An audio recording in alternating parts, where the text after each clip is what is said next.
Damage. The DEA has come out with a report, and the Finance Ministry is clearly red flagging the COVID risks.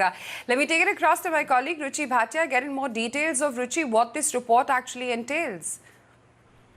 Well, Aisha, the Finance Ministry over the last couple of days has been saying that there are high-frequency indicators that are pointing towards green shoots of recovery within the economy, something that the Prime Minister himself reiterated. Finance Ministry just last week highlighted that there were about 14 to 15 indicators, including fuel consumption, including toll collections, which point out towards the fact that economy was on the mend. It had started to recover ever since we had seen unlocking of the economy.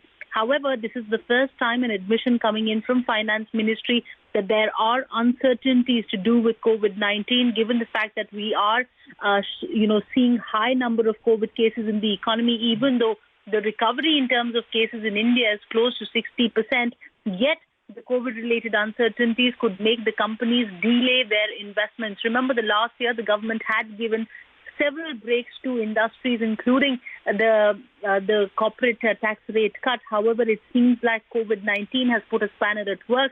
It would affect the business climate significantly, and that is something that Finance Ministry is worried about. Finance Ministry has also said in its macroeconomic report of the month of June that there are uncertainties on COVID curve flattening, and that poses a big challenge with respect to the Indian economy. They have also said that even though there is an indicator which continues to show that the economy is on the mend, these uncertainties could loom large, and our future inflation trajectory could significantly depend on India's COVID recovery rate as well.